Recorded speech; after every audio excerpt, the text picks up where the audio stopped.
Välkommen till No Limit 2015.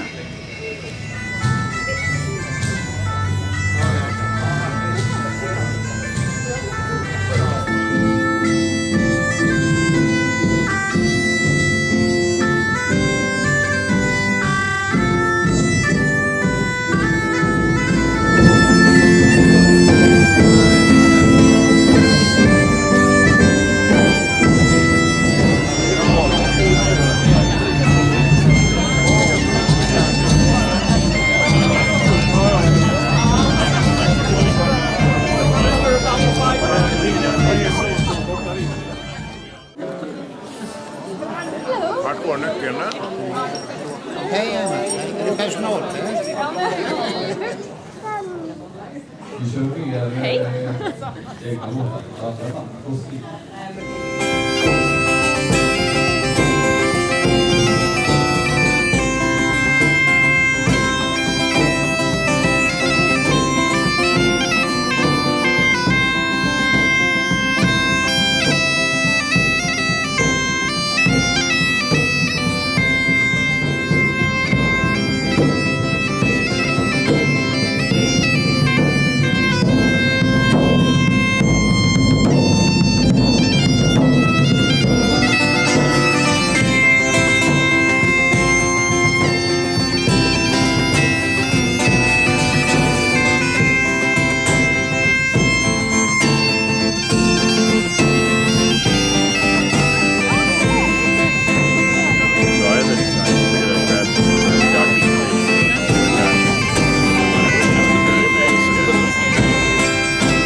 Så ni är välkomna att stiga in i invigningen No Limit. Varsågoda. Och tack så mycket.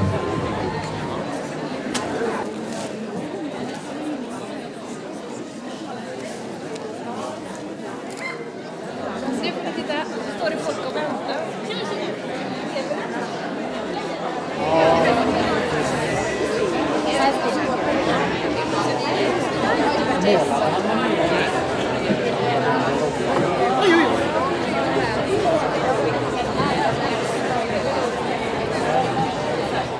First, I would like to welcome our introductory speaker, Ulf Olsson, who is chairman of the municipality board. Welcome him.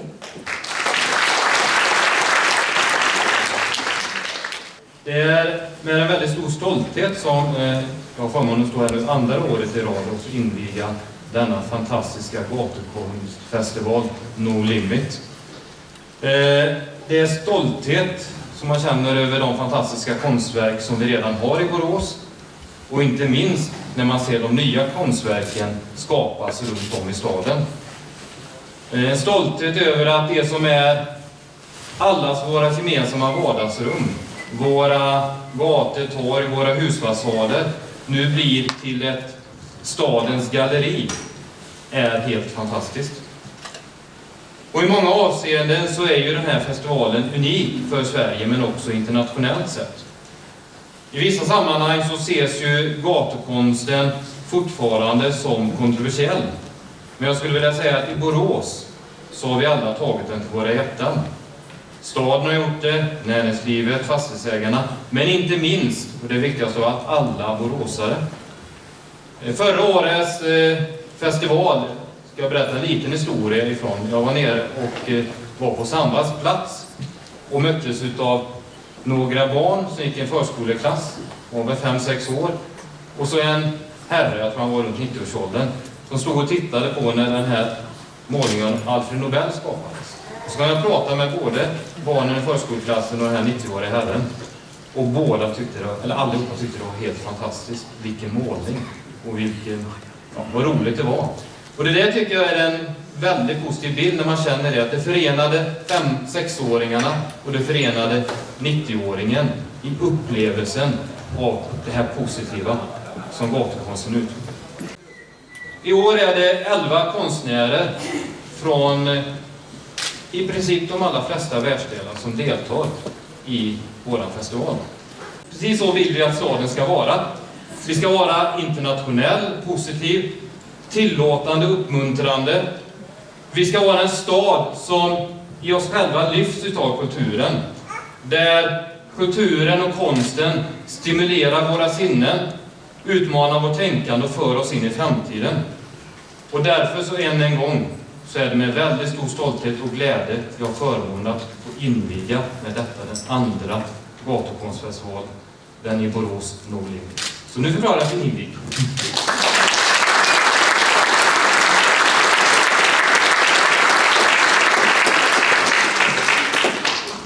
Oh, great. Thank you, Ulf Olsson.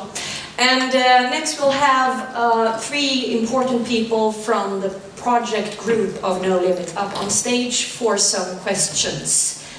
Firstly, we have Shai Dahan.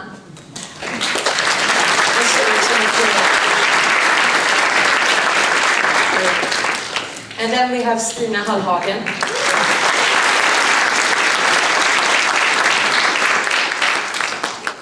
And Anders Kiel.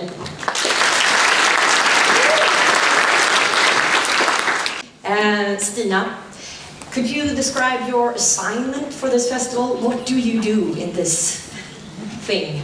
It's a little bit difficult to explain all, but I will try to see the whole project, of course, and at the same time details, and also all the relationships with all people around, because it's a lot of people involved in the project.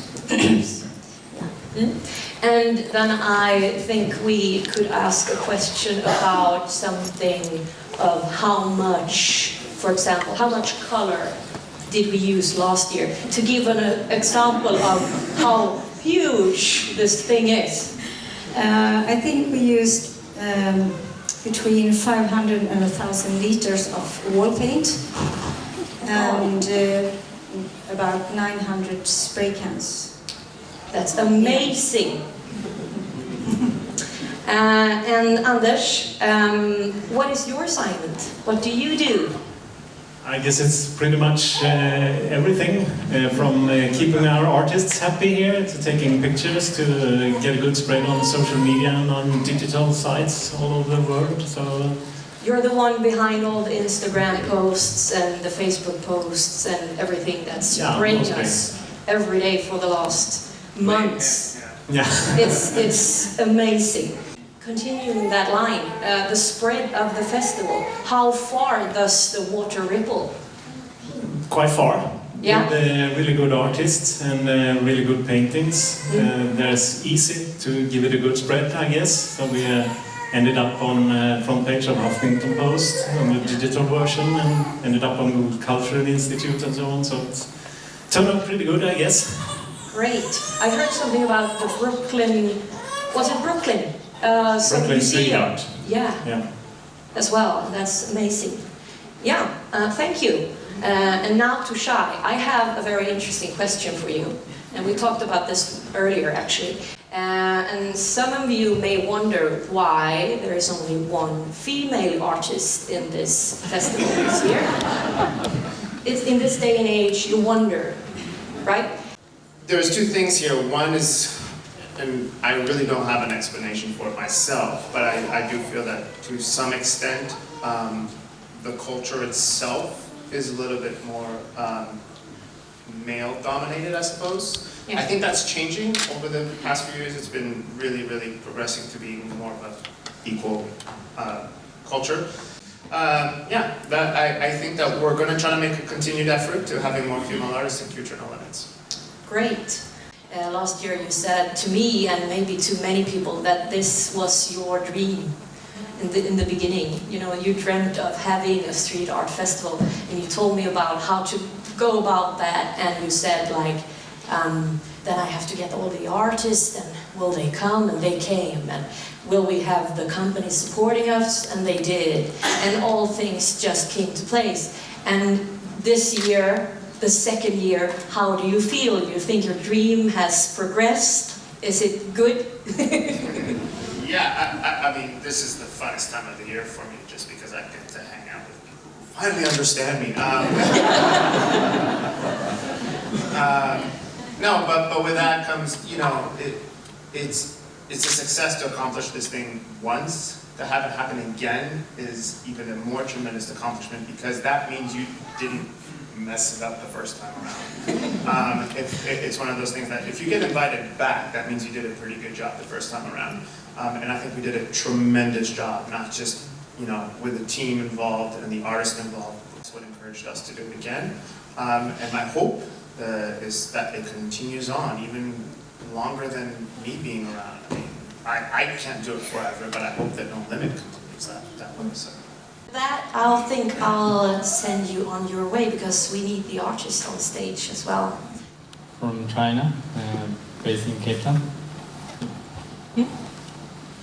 I'm Logan Hicks, in Brooklyn, stencil artist. I'm Laurence Vallière. I'm from Montreal. I make sculptures. I'm David Zinn. I work primarily in chalk art and street art in Michigan. I'm Dulc. I'm from Spain, and I'm an illustrator and street artist. And I'm Henrik Haven from Copenhagen, and actually I don't see myself as an artist. I'm more of a documentarian, traveling around the world to document events like this one. I'm Joe Iorato. I'm from New Jersey, and I'm a stencil artist.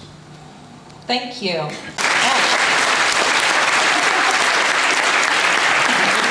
That's it for Joe. Yeah, Joe. For all of them, of course. Good. The first question is, how much of an impact does this kind of festival have on the movement of street art, do you think? Anyone? I only feel strange answering this one because as someone who specializes in temporary street art, I'm not sure I can really claim to belong to the same community, because permanent street art is much braver and much riskier and involves much more work than what I usually do. However, actually, very specifically, the fact that this festival is taking place in the rainiest location I've ever been in my entire life, which is saying a lot because Michigan is not exactly a sunny place itself, has been very influential on my art, because I have used this as an opportunity to experiment with using permanent media to do my art. And I don't need to do that as much in drier places, but I also can't usually get that kind of welcome where people are willing to see. I hide behind the fact that my art will wash away, and so who cares? The things I've done here that I've done for the last 4 days will be here for a while, and getting that gesture of support and respect for what I do is huge for me. Anyone legitimate want to talk about it?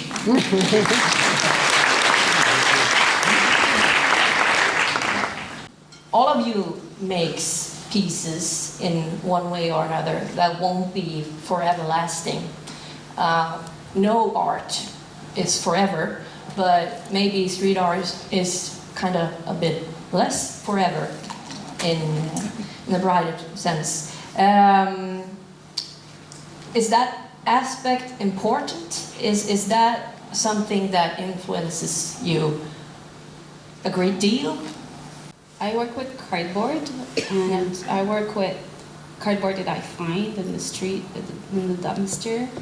It won't last forever, and I actually like that aspect. I think that the work is ephemeral, is a part of that culture. And since I'm not really a legitimate street artist either, since I only work indoor, I don't even know what I'm doing here. But I guess like what could link me to that world is the fact that it's not going to last forever. And same thing for all those paintings on the walls, or the guys that go out and paint illegally. It's going to get buffed at any moment, and it's part of the beauty of it. Like, it's part of they have The thing, yeah. Well, I think if, as an artist who works outdoors, your work isn't going to last with time. It could be weather. Oftentimes, anywhere in the world, really, it's another artist that can come along and decide they want to paint over what you had painted, and you have to be ready to accept that. It's one of those things where you can't be so attached to your work. When you leave it there, you sort of leave it there and understand that you may be saying goodbye to it forever. I mean, I work with these small painted woodcuts that I leave throughout cities, and the only remnant I have of them is a photograph after I take it, because I know that typically, and I hope it doesn't happen here, typically they don't last more than a couple days because they're taken or you know, and so they don't exist very long. And so the only thing I have to remind myself of what I did in the story that I tried to tell is a photograph. And I think anybody here who paints in the street would say that you have to be able to detach yourself from your work once you paint it. Street art is becoming more and more accepted and understood in general, and invited to the larger art world, actually. I think you can agree with that. And how does that feel? How does it influence you? Is it a problem? Saying that street art's becoming more accepted is just a different way of saying that art is becoming accepted. I mean, we're a visual culture, and I think that street art, like the barrier for appreciation is much lower than something where it's like a conceptual art or performance art. Everybody understands street art because when you walk by, you see it. Either you like it or you don't like it. You don't need to know a story, or you don't need to know the person that did it or the conditions in which it was painted.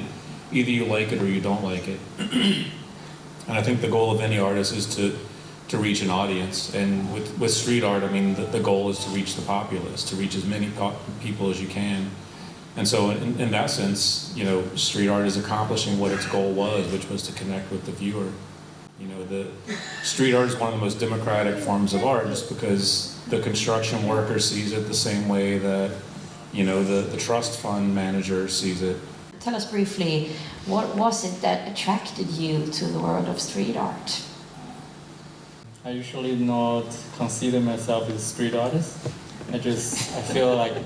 They're way too humble here. No, I mean, I work in a public space, but yeah, I don't understand, yeah. I think the incredible thing that I feel to work in a public space is that I don't feel the work is done by myself. I work with everybody, and everybody give me the inspiration, and the people pass by, the people who talk to me, and the organization, and even the design of the architecture. Everybody's work together. It's like collaboration. So I think that's the essence about public art. It's not only about the artists. As you said, you connect to the audience and the people around. Yeah. And someone told me that a bird lover came around and wanted to talk to you about the bird and see the bird. Is that? Oh yeah, the bird watcher. Yeah, the like ornithologist. Yeah. In the future, what do you think the art historians would say about your work? But I think at the end of the day, in order for us to continue to do what we do on a level that we love, I have 2 young boys at home, I support my family, and you know, I can't do that just running around in the streets putting wood sculptures everywhere. You know, I mean, that's just the reality of it, and that's what I love. You know, I mean, I can go out and just have fun with the world, and if the world, you know, would be so kind to like give me a living, great. But you know, if a job comes along, and I do quite a bit of commercial work, and I take it, and I appreciate it, and I do know there's a whole another side to that coin, and some people just don't agree with it. But I think you just have to look at it from the perspective that like we're just like everyone else. I mean, this is, even though it's our passion, it's nice that we can also use it at times to help support our families and also to continue to do what we do. Thank you for all the answers, and your time in the sofa. I hope you enjoyed it. I think this deserves an applaud for this one.